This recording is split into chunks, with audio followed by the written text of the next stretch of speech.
can be seen everywhere in the Bronx, yet sometimes artistic talent can be left undiscovered. We may know relatives, friends, neighbors who have natural artistic talents or would like to dip their toes into the arts just for fun, but are unaware of the galleries where they can showcase their skills. The Bronx River Art Center has been helping artists in our community uncover their individual creativity and develop their gifts. Joining us today is the Executive Director, Gail Nathan, and Art Instructor, Marisol Diaz. Ladies, it's a pleasure having you on the program. It's great to be here. Gail, explain to us from the very beginning, how did this center come about and what was your involvement? Well, the center actually started in the late 70s as arts programming as part of the first Bronx River Restoration Project. And the arts program was designed to engage community in the stewardship of the cleanup of the river.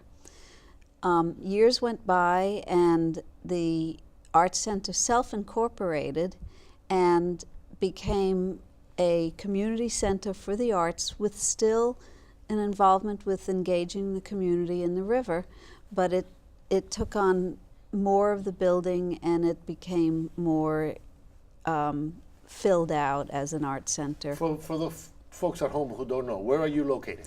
Great location. We're right in the heart of the Bronx. We're at East Tremont Avenue near Boston Road at West Farm Square. And so we're right at the 2 and the 5 train, the West Farm Square stop on the 2 and the 5 train. And we have 6 bus lines that come and have stops right on that block. Okay, so when we say an art, and you can come in on this conversation, what happens there? I mean, when people talk about an art gallery, we know that it's a place where you have art exhibits. What's the difference between an art gallery and an art center? What makes it an art center? Both of you, please. Well, for me, my take is, and I've exhibited myself in galleries, so I can see both sides. As an instructor, we teach. Think of it as a small school where people are actually learning art. It's not a daycare center. Kids are dropped off there, they come in, and they are actually learning technique. In my class, not only do you learn photography, you learn on a Mac, you learn Photoshop, you learn the technique on the camera, you learn the computer, but you also learn about the history of photography. Especially, I do this because in this day and age, everyone thinks they're a photographer. But a photographer is more than point and shoot. A photographer feels what he or she is seeing, and it takes time to develop that. So we talk about the history of photography, we talk about the contemporaries, we talk about the founders in that genre. What we also do is talk about photographers that the students can reflect or see themselves in. But you mentioned children. Who are your students? Are they children or are Teens. they adults? Or? I have variety. Okay. I teach adults, I teach teens, and high school. Separate classes? Separate classes. For different age groups? We even have 2 separate levels of photography, Photography 1 and Photography 2. So students, whether they be adults or teens, who've studied with us a couple times in basic photography, digital photography, they're ready to go on to a more sophisticated level. And they've demanded it too in the past. They want more. I can't keep repeating the same thing, so we start inventing. And a lot of the ways that I learned from City College is where I learned photography. I try to incorporate bits and pieces of that for people. And one of the things that we do in the class is we learn not just by speaking it, but we also write it and we also see it. And that's the way, I think the best way to learn is to do that. So seeing it, writing it, doing it. And I have students teach other students, regurgitate the information so that they really know they got it. So Marisol describes something about the Art Center that is very important. The Art Center is a very professional place to learn the arts. The Bronx River Art Center. That's our intent and our goal, to be a very high level of education. Is there a fee for people who are taking these courses? We do have some fees, yes, and but they're very low. We keep the price very, very low. It's an incentive. It's an incentive to be committed. It's an incentive to value the level of the instruction that we offer. Okay, so we mentioned photography. What are some of the other courses that are taught there? As I was going to say that the center is a multi-art center, and that's what makes it a center more than a museum or just a gallery. We have a gallery, we do performances, we have an education program, we have a lot of space, and we do a lot of different media. So we do ceramics, we do painting, we do digital photography, we even do darkroom photography. So we it's do basically filmmaking. all about helping people in the community find their artistic talent? Absolutely. It's letting them bring it out. It's not only finding their artistic talents, but it's also developing, especially in the young people, developing their leadership skills and their teammanship and a sense of self-worth. And so when students, your students who may be still in high school or in junior high school, does this artistic education that you're giving them at the center help them on their way to college? Is there a connection with college and help get majoring in art or majoring in photography? Well, some have a tendency to want to continue that and go forth. It might be a double major. The other thing is that in Art Center, we're very hands-on. There was one student who Facebook friended me, and I accept them, and wrote a note and said, I'm not sure if I'm going to college. There's some problems. I read that and I said, what are the problems? Come talk to me and see me. As soon as he came into the Art Center, I sent him to Liliana and Rebecca. Now he's in college. From feeling that he wasn't going to be capable of reaching this goal, he is. I have parents calling me, on my personal cell phone. So yes, some of them actually go off and become art majors, and some just use it as a tool of the thinking out of the box that we talk about constantly. More and more we think about our role as people who are able to introduce young people to the creative industries as a way to think about art. A lot of times people think, well, what can you do with art? So I better not do that. And what we're trying to do is to exhibit to them that they can take their artistic talents and they can get a job with that. They do have to study, they do have to work hard and, so tell me develop some their success skills. stories of some of the people who have made it out of your training. What are they doing nowadays? We can actually talk about Liliana.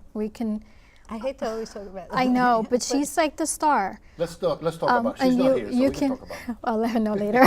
You can And there's chime in on Curtis, that. who went through Tell me Pratt about her, College. please. Tell me what Liliana was a student at the Bronx River Art Center. She started at 14. At 14, She was afraid to come in the door. She came by herself. The parents weren't, didn't necessarily encourage her or push her to do it. She found out about it and she came to see the place, and she was sort of afraid to come in the door, but she did, and we enrolled her. in photography. And Angel Cheveres, who is a friend of mine, works for the New York Post now as a photographer, was her teacher. And I remembered he would say, this girl, she's really good. Like, she could actually teach the class. That's how good she is. That she got, because she didn't know photography at the time, but she learned so quickly. Yeah. And then she went to college and took took filmmaking. Well, she first went, another thing that we do, because we do a lot of different subjects and we try to get the children to, and the adults, find the media that they like, then we try to encourage them to go on to the next level of special programming. So Liliana went on to the Ghetto Film School, which is another program like ours, but one that focuses exclusively on narrative filmmaking.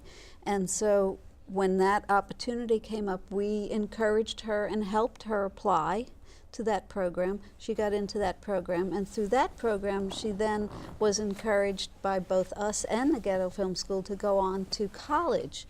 So she went to college. She ended up being the first person going through college. Now she's working in the industry.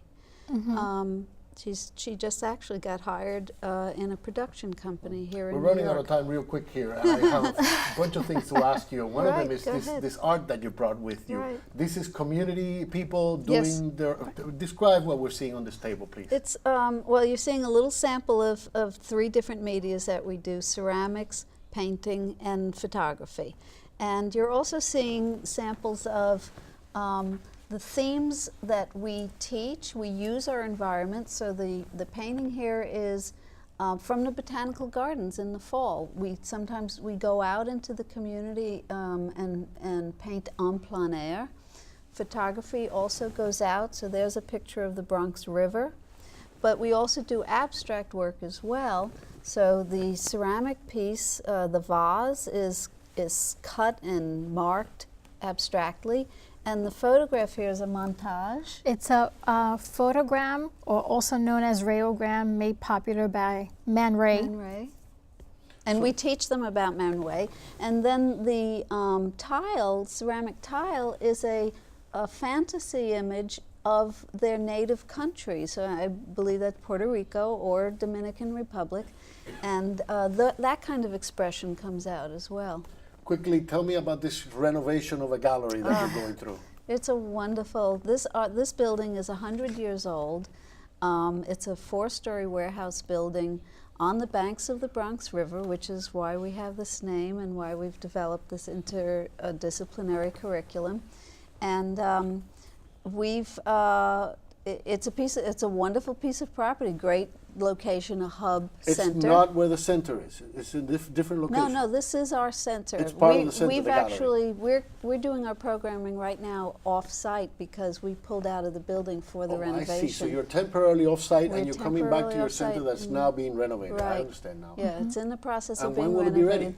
About 18 months from now. Okay, so you have to come back on the 18 to Bronx 20 Journal months. and tell us Yes. about the grand Yes. reopening. Reopening, Right. and it's being completely gutted, and thanks to all our politicians here have really gotten behind it. The borough presidents, first Carry On, now Diaz, our Joel Rivera, councilman, We only Serrano. have like 1 minute left, and I want people at home to know where do they register for your classes, for all your classes. Right. What do they call? What's your contact information, please? We have a new headquarters just around the corner from our building on Boston Road at 2064 Boston Road. It's on the corner of 179th. It's just a couple blocks south of the zoo. And our phone number is 718-589-5819. We're just registering right now. Classes started this week. We'll be registering late registration for 2 more weeks only, and then we close the classes. And we have scholarships for people, needs-based scholarships, as well as portfolio scholarships. And We have Mac Lab. We have just these amazing computers that we use there. And in the photo class, as I mentioned, we incorporate a lot of the stuff that we do in college, which is critiques at the end of the semester. Sounds a lot, It's what you guys are amazing. describing, what you ladies are describing is a lot like what we're doing here at Lehman College. Exactly. So Absolutely. it It basically is. is getting a lot of the students is. ready for us, and we Right. welcome it. we're doing a prep school, really. Really, it is. Thank you for being on the program. It's really a pleasure meeting you, and we wish you all the luck. And when the gallery is ready, I expect you back here, okay? Definitely.